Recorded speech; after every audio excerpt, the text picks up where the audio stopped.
ओम नारायण नारायण नारायण नारायण। सभी मित्रों को राम राम। दोस्तों, आप देख रहे होंगे मैं कितना ज़्यादा खुश हूँ, कितना ज़्यादा मैं प्रसन्न हूँ। और क्यों ना हूँ, क्यों ना हूँ। आप कल्पना करिए, वर्षों से मान लीजिए आप किसी काम पर, किसी प्रोजेक्ट पर, किसी बात पर आप वर्षों से मेहनत करते आ रहे हैं। आपके अंदर ऐसी कोई बात है जो आप पूरे विश्व तक, ज़्यादा से ज़्यादा लोगों तक आप उसे पहुँचाना चाहते हैं और उसके लिए आप वर्षों से मेहनत करते आ रहे हैं। और फिर एक दिन अचानक से आप देखते हैं कि आपका जो उद्देश्य था वो सफल हो रहा है। आप जो बात ज़्यादा से ज़्यादा लोगों तक पहुंचाना चाह रहे थे वो बात लोगों तक पहुंच रही है। लोग उस बात को समझ रहे हैं। इससे ज़्यादा प्रसन्नता की बात किसी के लिए और क्या हो सकती है। अब इस वीडियो के टाइटल से, थंबनेल से आप समझ ही गए होंगे कि हम किस विषय पर चर्चा करने वाले हैं। इलॉन मस्क ने अभी 2 दिन पहले ही नेटफ्लिक्स को लेकर जो एक ट्वीट किया था, और केवल ट्वीट ही नहीं, एक शो में उन्होंने इसी प्रकार का एक नेटफ्लिक्स को लेकर एक वक्तव्य दिया था। वो क्या बोले थे उस शो में, वो भी मैं आपको आगे बताने वाला हूँ।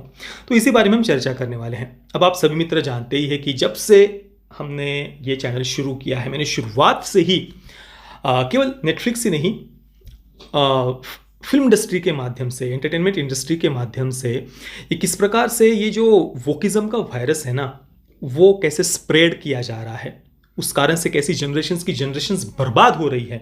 यही एकमात्र उद्देश्य हमारे चैनल का रहा है। ये आप सभी मित्र जानते हैं। शुरुआत से लेकर के अभी तक के आप हमारे सारे वीडियोस देख लीजिए। मेरा एकमात्र उद्देश्य यही रहा है कि ये जो लिबरलिज्म की आड़ में, तथाकथित सेक्युलरिज्म की आड़ में, तथाकथित ये जो आजकल का मॉडर्न फेमिनिज्म हम देख रहे हैं, या कम्युनिज्म हो, या ओवरऑल इनका एक कंबाइंड वर्ड अगर हमें यूज़ करना हो तो हम उसे वोकिज्म कह सकते हैं। और इस वोकिज्म के वायरस के कारण केवल यंग जनरेशन का नुकसान हो रहा है, ऐसी बात नहीं है। इस वोकिज्म के वायरस के कारण सबसे बड़ा नुकसान तो खुद फिल्म इंडस्ट्री का है, एंटरटेनमेंट इंडस्ट्री का है। पर वो लोग ये बात समझ ही नहीं रहे, क्योंकि उन्हें अपने आप को तो बहुत कूल दिखाना है, वोक दिखाना है, बहुत अपने आप को लिबरल दिखाना है। तो जब इलॉन मस्क ने ये बात कही तो मुझे बहुत बहुत प्रसन्नता हुई कि उस एक ट्वीट के कारण, उस एक वक्तव्य के कारण आज करोड़ों करोड़ों लोगों तक ये बात पहुंची है। और इससे ज़्यादा दूसरी प्रसन्नता की और कोई बात हो नहीं सकती। अब देखिए, पूरा विवाद कैसे शुरू हुआ उसके बारे में हम थोड़ी सी चर्चा करते हैं। अभी 2-3 दिन पहले ही पिछले क्वार्टर का जो रिपोर्ट आया उसमें ये बताया गया कि नेटफ्लिक्स ने अपने 2 लाख सब्सक्राइबर्स खोए हैं और नेटफ्लिक्स के स्टॉक में 26% की गिरावट आई, जिस कारण से $40 बिलियन से नेटफ्लिक्स के स्टॉक की वैल्यू कम हुई है। $40 बिलियन। और रशिया में जो सर्विसेज को बंद किया गया नेटफ्लिक्स के द्वारा, उस कारण से 7 लाख सब्सक्राइबर्स खोए हैं, वो अलग ही है। वो 7 लाख सब्सक्राइबर्स अलग ही है। और आने वाले क्वार्टर में 2 मिलियन सब्सक्राइबर्स और कम होने की आशंका जताई जा रही है। हालांकि आप देखिए, स्ट्रेंजर थिंग्स आ रही है, बेटर कॉल सॉल आ रही है, ओजार्क का अगला सीजन अभी अगले हफ्ते ही रिलीज हो रहा है। इतना जो नेटफ्लिक्स का एक प्राइम कंटेंट, हम जिसे सबसे मुख्य कंटेंट हम जिसे कह सकते हैं नेटफ्लिक्स का, स्ट्रेंजर थिंग्स हो, ओजार्क हो, बेटर कॉल सॉल, ये सबसे ज़्यादा पसंद किए जाने वाले शोज़ हैं। वो अभी उनके अगले सीजन्स, बेटर कॉल सॉल का तो रिलीज़ हो गया है और बाकी दोनों अभी आने वाले कुछ ही दिनों में रिलीज़ होने वाले हैं। उनके आने के बाद भी नेटफ्लिक्स के ये हालात हैं, सोचिए। और ऐसा कहा गया है कि 10 साल में पहली बार नेटफ्लिक्स को इतना नुकसान देखना पड़ा है। और ये तो अभी अभी आई हुई रिपोर्ट है। 3 महीने पहले जनवरी में मैंने सेम इसी नेटफ्लिक्स को जो लॉस हुआ था उस पर भी मैंने उस समय वीडियो बनाया था। और उस समय 3 महीने पहले भी सेम रिपोर्ट आई थी और उस समय कहा गया था कि 2015 के बाद नेटफ्लिक्स ने अपनी सबसे लोएस्ट ग्रोथ दिखाई है। और जो एनुअल सब्सक्राइबर एडिशन होता है, हर वर्ष जो सब्सक्राइबर्स ऐड होते हैं, उसमें 50% की कमी आई है। ये 3 महीने पहले का रिपोर्ट मैं बता रहा हूँ। और उस समय भी जनवरी में 22% स्टॉक प्राइस गिरी थी और उस समय $50 बिलियन का नुकसान हुआ था। तो इतना सारा नेटफ्लिक्स को नुकसान हुआ है पिछले 3-4 महीनों में। और इलॉन मस्क ने ट्विटर के अलावा जिस शो में इसके बारे में चर्चा की थी, वो एक इंटरव्यू था, एक satirical conservative outlet the Babylon Bee, इस पर उन्होंने एक इंटरव्यू दिया था। और वहाँ पर भी उन्होंने कहा था कि भाई ये जो वोक माइंड वायरस है ना, वो one of the greatest threats है मॉडर्न सिविलाइजेशन के लिए। मॉडर्न सिविलाइजेशन के लिए वो सबसे बड़ा खतरा है, ये वोक माइंड वायरस। और ये विषय निकला था इलॉन मस्क के एक स्टैंड अप कॉमेडियन मित्र है जिनका नाम है डेव शैपेल्स। उनके जो स्टैंड अप शो है उसे नेटफ्लिक्स से बैन करने की लिबरल्स के द्वारा मांग की गई थी। क्योंकि लिबरल्स के अनुसार डेव शैपेल्स का जो कंटेंट है वो ट्रांसफोबिक है, ऐसा लिबरल्स ने आरोप लगाया था और ट्रांसफोबिक कहकर उसे बैन करने की, बॉयकॉट करने की उन्होंने मांग की थी। अब देखिए, लिबरल्स अपने आप को बहुत ओपन माइंडेड कहते हैं, सबके विचारों का सम्मान करने वाला कहते हैं, पर उनकी आइडियोलॉजी से, उनके जो भी कुछ एजेंडाज है उससे अगर कोई व्यक्ति एग्री नहीं करता है तो वो तुरंत उसको होमोफोबिक, ट्रांसफोबिक, तुम ये फोबिक हो, वो फोबिक हो, वगैरह वगैरह सर्टिफिकेट दे देते हैं और उसको तुरंत बैन करने की, बॉयकॉट करने की, या इवन उसको सोशल मीडिया पर लिंच किया जाता है। सबसे ज़्यादा इंटॉलरेंट पूरे विश्व में अगर आपको कोई दिखेगा तो वो लिबरल्स ही दिखेंगे। वो कभी भी दूसरों के विचारों का सम्मान नहीं करते। और ये कोई एक्सेप्शनल कोई ऐसी अपवादात्मक बात मैं आपको नहीं कह रहा हूं। पूरे विश्व में लिबरल्स का ये जो बर्ताव है वो बिल्कुल एक जैसा ही आपको दिखाई देगा। अब दोस्तों, आपको लगभग इस विषय के बारे में ऊपर ऊपर से थोड़ी सी जानकारी मिल गई होगी कि इलॉन मस्क ने क्या कहा था, क्यों कहा था, उसके पीछे क्या कारण है, नेटफ्लिक्स का विरोध क्यों हो रहा है, उस पर वोक प्रोपेगेंडा स्प्रेड करने का आरोप क्यों लग रहा है, वगैरह वगैरह। अब थोड़ा सा इस विषय पर हम भारत की दृष्टि से, भारत के पर्सपेक्टिव से थोड़ा सा हम चर्चा करते हैं। सबसे पहले ये वोकिज्म क्या होता है वो हम देखते हैं। वोक उन्हें कहा जाता है जो अपने आप को जागरूक समझते हैं कि भाई रेसिज्म को लेकर, डिस्क्रिमिनेशन को लेकर, माइनॉरिटीज़ पर जो अत्याचार होते हैं उसको लेकर हम बहुत जागरूक हैं। कुल मिलाकर लिबरलिज्म हो या तथाकथित सेक्युलरिज्म, तथाकथित फेमिनिज्म, कम्युनिज्म, इन सब का एक कंबाइन करके एक वर्ड अगर हमें यूज़ करना हो तो वोक या वोकिज्म हम ये वर्ड यूज़ कर सकते हैं। तो कुल मिलाकर खुद को बहुत जागरूक समझने वाला, प्रोग्रेसिव समझने वाला, ओपन माइंडेड समझने वाला, या हम सबको साथ लेकर चलते हैं, हम बहुत सेक्युलर है, लिबरल है, वगैरह वगैरह, उन्हें कुल मिलाकर वोक कहा जाता है। अब अमेरिकन कंटेंट को अगर आप देखेंगे ना तो उसमें ये जो वोकिज्म कहा जा रहा है ना अमेरिकन ऑडियंस के द्वारा भी कि भाई नेटफ्लिक्स उनके कंटेंट में बहुत वोक प्रोपेगेंडा स्प्रेड कर रहा है, पर अगर आप अमेरिकन कंटेंट को देखेंगे ना उसमें भारत के उतना वोकिज्म आपको देखने को नहीं मिलेगा। आप उठाकर देख लीजिए, नेटफ्लिक्स पर जो अमेरिकन शोज़ है, अमेरिकन फिल्में हैं, उनमें भारत के इतना वोकिज्म आपको देखने को नहीं मिलेगा। उल्टा मैं तो ये कहूँगा कि भाई इलॉन मस्क हो या फिर जो अमेरिकन ऑडियंस है, उन्होंने अभी वोकिज्म देखा ही नहीं है। अभी थोड़ा बहुत जो वाइट कम्युनिटी है उनको जो अमेरिकन फिल्म मेकर्स हैं उनके द्वारा बार बार टारगेट किया जा रहा है, ऐसा मतलब उनका आरोप है। अमेरिका के कई सारे दर्शकों का यह आरोप है कि भाई वाइट कम्युनिटी को बार बार टारगेट किया जा रहा है, और इसके साथ में ही जो एक ज़बरदस्ती का सेक्सुअल लिबरेशन को थोपा जा रहा है। इस कारण से काफ़ी सारे जो अमेरिकन ऑडियंस है वो इसका विरोध कर रही है। और ये तो अभी अभी शुरुआत हुई है। आप अगर पिछले कई दशकों से लेकर के अभी तक का हॉलीवुड का कंटेंट देखेंगे ना तो उनमें आपको 99% फिल्मों में अमेरिका को किसी बहुत ही ज़्यादा ग्रेटेस्ट, पूरे विश्व की सबसे महान देश की तरह उन्होंने अपने आप को प्रेजेंट किया है अपनी फिल्मों के माध्यम से। इवन हॉलीवुड के जो लिबरल फिल्म मेकर्स हैं ना, उन्होंने भी अपनी फिल्मों के माध्यम से दशकों से अमेरिका को पूरे विश्व की सबसे महान देश, कंट्री की तरह ही प्रेजेंट किया है। पर अभी अभी कहीं जाकर पिछले 3-4 वर्षों से ये काफ़ी सारे वोक फिल्म मेकर्स जो हॉलीवुड में, अमेरिकन फिल्म इंडस्ट्री में जो आए हैं, उन्होंने अभी थोड़ा सा ये वाइट कम्युनिटी को थोड़ा नेगेटिव वे में दिखाना, या अमेरिका के कई सारे जो डार्क साइड है, प्रॉब्लम्स है, उनको सामने रखने का वो धीरे धीरे प्रयास कर रहे हैं। तो अमेरिकन ऑडियंस ने तो कभी देखा ही नहीं अपने आप को निगेटिव, अपने देश को इतना निगेटिव शेड में देखना, या अपनी कम्युनिटी को या वाइट कम्युनिटी जो भी वो कह रहे हैं उन्हें निगेटिव शेड में देखना, ये उन्होंने कभी देखा ही नहीं है। भले ही उनका पास्ट, उनका इतिहास, उनकी रियलिटी कितनी ही डार्क हो, कितनी ही भयानक हो, पर उन्हें ये आदत ही नहीं है फिल्मों के माध्यम से इतना अपने आप को ही निगेटिव वे में देखने की। तो इसलिए मैंने कहा कि भाई अमेरिकन ऑडियंस को तो पता ही नहीं है वोकिज्म क्या होता है। भारतीय दर्शक तो पिछले कई दशकों से इस वोकिज्म को आए दिन देखते आ रहे हैं। हम तो जब से पैदा होते हैं और जब से हम कुछ फिल्मों में, टीवी में, सीरियल्स में जब हम देखने लगते हैं ना, तभी से बचपन से ही हमें ये वोकिज्म घोट घोट कर पिलाया जाता है, और इतना घोट घोट कर पिलाया गया है कि हमें समझ में ही नहीं आता कि हम वोक कंटेंट देख रहे हैं। इस हद तक हमारी जो इंडियन फिल्म इंडस्ट्री है उनमें ये वोकिज्म, वोक प्रोपेगेंडा भरा गया है। अब आपके मन में प्रश्न आ रहा होगा कि भाई दशकों से हमें वोकिज्म घोट घोट कर पिलाया जा रहा है, ये कैसे? भाई वोक वर्ड तो अभी अभी कहीं 10-12 वर्ष पहले थोड़ा सा प्रचलन में आया है, तो दशकों से हमें कैसे वोकिज्म घोट घोट करके पिलाया गया।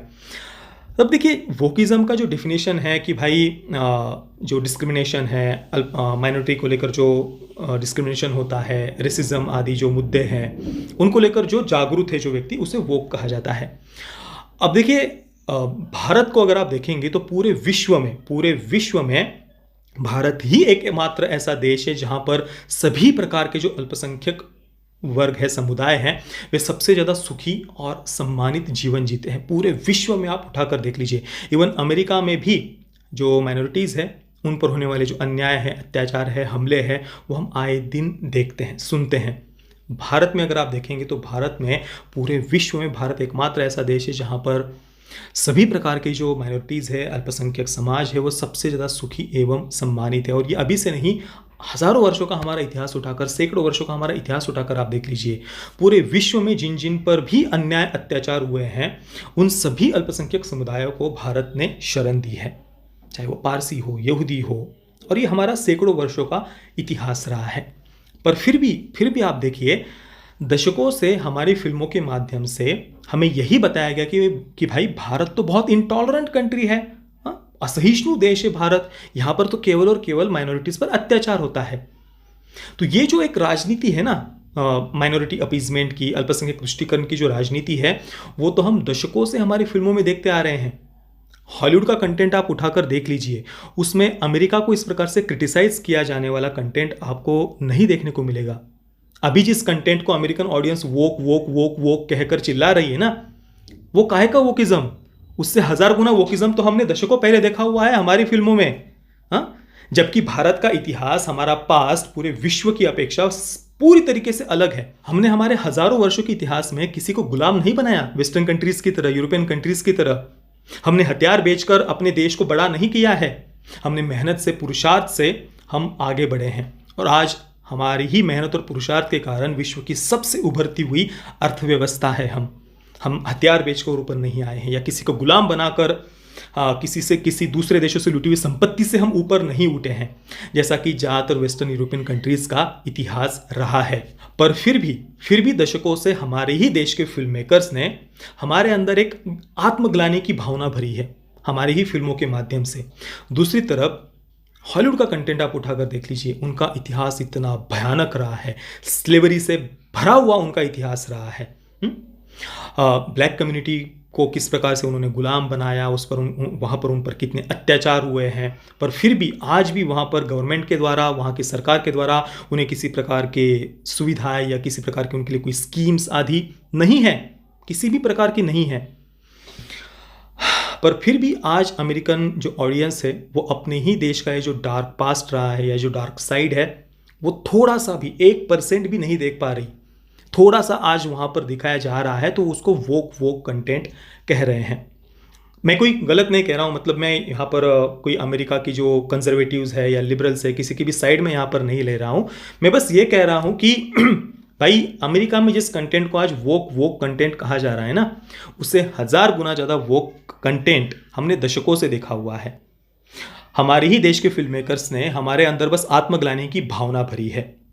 ये जो तुष्टीकरण की राजनीति है ये हमने दशकों से हमारी फिल्मों के माध्यम से देखी है। हमारे ही देश के फिल्म मेकर्स ने इस्लामोफोबिक होने का सर्टिफिकेट दिया है, जबकि वास्तविकता इससे बिल्कुल अपोजिट है, अलग है। और दोस्तों इससे भी एक मज़ेदार बात सुनिए, भारत में भारत के ही फिल्म मेकर्स बड़ी ही निर्लज्जता के साथ में नक्सलियों को ग्लोरीफाई करने वाली फिल्में बनाते हैं, आतंकवाद को जस्टिफाई करने वाली फिल्में बनाते हैं। अमेरिका में किसी अमेरिकन फिल्म मेकर की ये हिम्मत नहीं है कि वहाँ के जो हार्डकोर लेफ्टिस्ट्स हैं, जो अमेरिकन स्टेट के विरुद्ध युद्ध छेड़ रहे हैं या छेड़ना चाहते हैं, उन बातों को वो जस्टिफाई करे। हाँ, किसी डिस्टोपियन फ्यूचर को दिखाकर, कुछ काल्पनिक कहानी वगैरह दिखाकर वो लेफ्टिस्ट आइडियोलॉजी को जस्टिफाई करे, वो एक अलग बात है। पर वहाँ पर रियलिटी बताते हुए कि भाई ये रियलिटी है, ये दिखाते हुए वो अमेरिकन स्टेट के विरुद्ध लड़ने वाले किसी हार्डकोर लेफ्टिस्ट ग्रुप को वो ग्लोरीफाई करे, जस्टिफाई करे, ये आपको देखने को नहीं मिलेगा। या आतंकवाद को जस्टिफाई करे, ग्लोरीफाई करे, ये देखने को नहीं मिलेगा। पर भारत में, इसलिए मैंने कहा भारत में अमेरिका में जिस कंटेंट को वोक कहा जा रहा है ना, उससे 1000 गुना ज़्यादा भयानक वोक प्रोपेगेंडा हम ऑलरेडी देखते आ रहे हैं, वर्षों से देखते आ रहे हैं। और रही बात सेक्सुअल लिबरेशन वाले विषय की, जैसा कि इलॉन मस्क के जो दोस्त थे स्टैंड अप कॉमेडियन, उन्हें ट्रांसफोबिक कहा गया और उनके कंटेंट को बैन करने की बात की गई। तो ये जो क्या कहे सेक्सुअल लिबरेशन वाला जो विषय है, या जो LGBTQ एजेंडा को लेकर अमेरिका में भी ऐसे कंटेंट को बहुत बहुत ज़्यादा क्रिटिसाइज किया जाता है। भारत में अगर आप देखें तो भारत के जो दर्शक है, ऑडियंस है, उन्हें किसी कंटेंट से कोई मतलब नहीं है। मतलब कई सारी फिल्में आप अगर देख लीजिए पिछले 3-4 वर्षों में, मेन स्ट्रीम में कई सारी बड़ी बड़ी कमर्शियल फिल्में बनी हुई है, बराबर ना। हॉलीवुड में आपको आज भी मेन स्ट्रीम में इस प्रकार की कमर्शियल फिल्में नहीं देखने को मिलेंगी सेक्सुअल लिबरेशन या फिर मतलब जो LGBTQ एजेंडा पर आधारित मेन स्ट्रीम में हॉलीवुड में आज भी आपको ऐसी फिल्में नहीं देखने को मिलेंगी। थोर रैग्नारोक जो पिछली फिल्म थी, उसमें वल्किरी का जो कैरेक्टर था उसे बाइसेक्सुअल उन्होंने दिखाया था, पर उस सीन को उन्होंने लास्ट एडिट में कट कर दिया था। इटर्नल्स में एक कैरेक्टर उन्होंने दिखाया, तो अमेरिकन ऑडियंस ने इटर्नल्स को कितना ज़्यादा क्रिटिसाइज किया।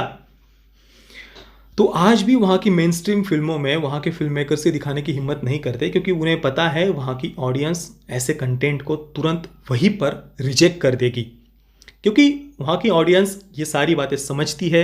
बचपन से ही उन्हें लिबरलिज्म क्या है या कंजर्वेटिव आइडियोलॉजी किसे कहा जाता है, और जो दो पार्टीज़ है उन दो पार्टीज़ की आइडियोलॉजीज़ भी एक दूसरे से बिल्कुल अलग अलग है। एक लिबरल आइडियोलॉजी पर आधारित है, डेमोक्रेट्स जिन्हें कहा जाता है, दूसरी रिपब्लिकन है जो जिन्हें कंजर्वेटिव कहा जाता है। और इस कारण से बचपन से ही उन्हें जो बेसिक कंसेप्ट होते हैं ना, लिबरलिज्म के हो या जिसे कंजर्वेटिव आइडियोलॉजी कहा जाता है, उसके बेसिक कंसेप्ट बचपन से ही बच्चों को सिखाए जाते हैं और वो कम से कम समझते हैं इन बातों को। पर भारत में अगर आप देखेंगे ना, हमारे दर्शक या हमारे कई सारे युवा वो आज भी कंफ्यूज्ड है, भ्रांति में है, भ्रम में है, गलतफहमी में है। मैं कई सारे कमेंट्स पढ़ता रहता हूँ, कई सारे युवा जो खुद को राष्ट्रवादी कहते हैं, पर उन्हें भी ये गलतफहमी है, भ्रांति है कि भाई लिबरल्स अलग होते हैं और लिप्तार्ड्स अलग होते हैं, लिब्रांडू अलग होते हैं। लिबरल्स तो अच्छे होते हैं, पर जो कुछ गलत वगैरह बातें हम देखते हैं सोशल मीडिया पर, वो लिप्तार्ड्स के द्वारा, लिब्रांडुओं के द्वारा कही जाती है। ऐसे वर्ड्स यूज़ किए जाते हैं जो कि पूरी तरीके से गलत है। लिबरलिज्म का जो बेसिक कंसेप्ट है, लिबरलिज्म की जो बेसिक आइडियोलॉजी है, वो ही प्रॉब्लमेटिक है। और ये एक्सेप्ट करने में आज भी हमारे देश के युवाओं को प्रॉब्लम है, क्योंकि उन्हें लगता है भाई लिबरलिज्म मतलब क्या, लिबरल होना मतलब क्या। गूगल पर सर्च कर लिया कि भाई उदारतावादी, सबके विचारों का सम्मान करने वाला, तो उन्हें लगता है कि हाँ लिबरल मतलब सबके विचारों का सम्मान करने वाला भाई लिबरलिज्म का जो बेसिक कंसेप्ट है वो ही प्रॉब्लमेटिक है। क्या लिबरलिज्म मतलब वो उसकी विचारधारा क्या है कि भाई जो बंधन होते हैं ना हमारे ऊपर, चाहे वो परिवार के द्वारा डाले गए हो, या समाज के द्वारा डाले गए हो, या परंपराओं के द्वारा डाले गए हो, या रीति रिवाजों के द्वारा डाले गए हो, ये बंधन हमें नहीं चाहिए। हम इन सारे बंधनों को तोड़ना चाहते हैं, फ्री होकर जीना चाहते हैं, खुद को फ्री थिंकर कहते हैं। इसलिए समाज का, पेरेंट्स का, बुजुर्गों का, फैमिली सिस्टम का, सामाजिक मूल्यों का, पारिवारिक मूल्यों का, नैतिक मूल्यों का, संस्कृति का, परंपराओं का, इन सब बातों का लिबरल्स विरोध करते हैं। ये लिप्तार्ड्स नहीं करते हैं, लिब्रांडू नहीं करते हैं, ये लिबरल्स ही करते हैं। लिबरलिज्म की बेसिक आइडियोलॉजी ही यही है कि भाई सिस्टम के नाम से छाती कूटो, समाज के नाम से छाती कूटो, पेरेंट्स के नाम से छाती कूटो, सामाजिक मूल्यों के नाम से छाती कूटो, रीति रिवाजों के नाम से छाती कूटो, परंपराओं के नाम से छाती कूटो। ये बेसिक आइडियोलॉजी है। ये भ्रांति में मत रही है कि भाई लिबरल्स अलग होते हैं, लिप्तार्ड्स अलग होते हैं। कम से कम अपने कंसेप्ट्स को क्लियर कर लीजिए। और दूसरा, आज भी कई सारे युवाओं को ये भ्रांति है कि भाई जो LGBTQ एजेंडा है वो किन्नर समाज को सम्मान देने के बारे में है। सबसे पहले तो उन्हें अपना कंसेप्ट क्लियर करने की आवश्यकता है। भारत में अगर हम देखें तो किन्नर समाज का हम हमेशा से ही उनका हम सम्मान करते आए हैं। आज भी अगर आप देखेंगे तो किन्नर अखाड़ा है जहाँ पर हजारों लोग जाकर उन्हें सम्मान देते हैं। तो ये हमारा हमेशा से ही हमारा ये इतिहास रहा है। और LGBTQ जो एजेंडा हम देखें तो उसमें जो प्रमुखतः जो फोकस है वो सेक्सुअल लिबरेशन पर है कि भाई मेरे मन में इसके प्रति भी सेक्सुअल अट्रैक्शन है, उसके प्रति भी सेक्सुअल अट्रैक्शन है, इसके मैं पैनसेक्सुअल हूँ। मेरे मन में स्त्री के, पुरुष के, क्वीर के, या एसेक्सुअल, होमोसेक्सुअल, या जितने भी अलग अलग जो 50 प्रकार के उन्होंने सेक्सुअल प्रेफरेंसेस खोज कर रखे हैं, अलग अलग प्रकार के जो जेंडर्स खोज कर रखे हैं। तो पैनसेक्सुअल का मतलब भाई मेरे मन में सबके प्रति सेक्सुअल अट्रैक्शन है। ओमनीसेक्सुअल एक अलग सेक्सुअल प्रेफरेंस है। या बायसेक्सुअल मतलब मेरे मन में स्त्री और पुरुष दोनों के ही प्रति सेक्सुअल अट्रैक्शन है। तो जो उनका मुख्य फोकस है वो सेक्सुअल लिबरेशन को लेकर है कि भाई हमारे मन में जिनके भी प्रति सेक्सुअल अट्रैक्शन है तो ये नॉर्मल बात है और इसके साथ सबको एग्री करना चाहिए। ये कुल मिलाकर उनका मुख्य उद्देश्य है। तो सबसे पहले तो ये बेसिक कंसेप्ट क्लियर कर लीजिए कि भाई जेंडर को लेकर कंफ्यूज करना क्या होता है। जैसा कि एलजीबीटीक्यू कम्युनिटी के अनुसार जो जेंडर हमें प्रकृति के द्वारा शरीर में मिला हुआ है वो उस व्यक्ति का जेंडर नहीं होता, वो उस पर थोपा गया जेंडर है। वो बाद में रियलाइज करता है कि भाई उसका रियल जेंडर क्या है। तो ये जो जेंडर को लेकर कंफ्यूज करना होता है, इन सारी ये सारी बातें एलजीबीटीक्यू एजेंडा में आती है। तो कम से कम ये बातें सबको समझने की आवश्यकता है कि भाई जेंडर को लेकर कंफ्यूज करना क्या होता है, जेंडर न्यूट्रल पेरेंटिंग क्या होता है, सेक्सुअल लिबरेशन क्या होता है, तो पूरा एलजीबीटीक्यू एजेंडा क्या है उसके बारे में कम से कम सबको पता तो होना चाहिए ना। और बहुत सारे युवा ऐसे हैं उन्हें लगता है कि भाई किन्नर समाज को सम्मान देने के बारे में ही ये सारी बातें होती है। वैसा नहीं है। और इसी कारण से अमेरिका में अगर हम देखें तो कम से कम वहाँ के युवाओं के ये सारे कंसेप्ट क्लियर तो है। जो व्यक्ति जिस तरफ है, जिस विचारधारा को सपोर्ट करता है, वो पूरा अपनी विचारधारा को लेकर क्लियर है कि भाई मैं कंजर्वेटिव हूं या फिर मैं लिबरल हूं।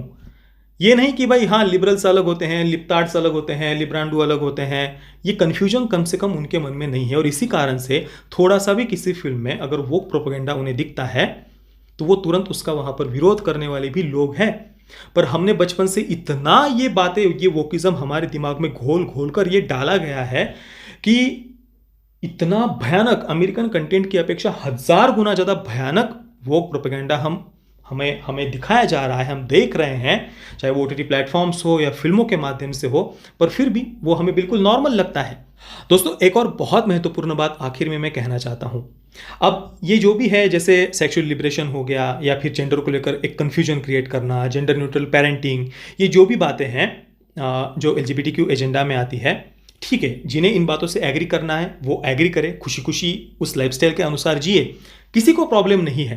पर इस लाइफस्टाइल से, इन बातों से सबको एग्री करना चाहिए, ये फोर्स करना गलत है। मान लीजिए कोई व्यक्ति इन बातों से नहीं एग्री करता, जेंडर न्यूट्रल पेरेंटिंग हो गया या जेंडर को लेकर कन्फ्यूजन क्रिएट करना या फिर सेक्सुअल लिबरेशन, तो उन पर ये बातें नहीं थोपी जानी चाहिए, उन्हें फोर्स नहीं किया जाना चाहिए। जिन्हें जैसी लाइफस्टाइल जीनी है आप जियो, खुशी खुशी जियो, किसी ने मना नहीं किया है, पर उन विचारों को दूसरों पर नहीं थोपना चाहिए। और दोस्तों जाते जाते मैं सारे लिबरल से बस एक और बात कहना चाहूँगा कि बाहर की परिस्थितियाँ बदलने से हम कभी भी सुखी नहीं हो सकते। बाहर की परिस्थितियाँ बदलने से हमें आंतरिक शांति नहीं मिल सकती। आंतरिक शांति समझ बदलने से मिलती है। फिर हम जिस भी परिस्थिति में हो, जैसी भी परिस्थिति में हो, वहाँ पर हम सुखी हो सकते हैं। पर अगर समझ गलत हो ना, तो आप बड़े एयर कंडीशन कमरों में सारी सुख सुविधाओं के बीच में भी अगर बैठे हो तो वहाँ पर भी मन कुछ ना कुछ परेशानी खड़ी कर लेगा। तो बाहर की परिस्थितियाँ बदलने से मनुष्य सुखी नहीं होता। दोस्तों पता नहीं मैं सारी बातें ठीक से बता पाया या नहीं बता पाया, पर मैं आशा करता हूँ कि जो भी मैं हृदय से बताना चाह रहा था वो आपके हृदय तक वो बातें अवश्य पहुँची होंगी। अगर मुझसे कुछ गलती हुई है तो मैं माफ़ी चाहता हूँ। बाकी मैंने जो भी बातें कही है उस पर आपके विचार क्या है प्लीज़ मुझे अपनी कमेंट में अवश्य बताना। वीडियो देखने के लिए आप सभी मित्रों का बहुत बहुत धन्यवाद। जय श्री राम, वंदे मातरम।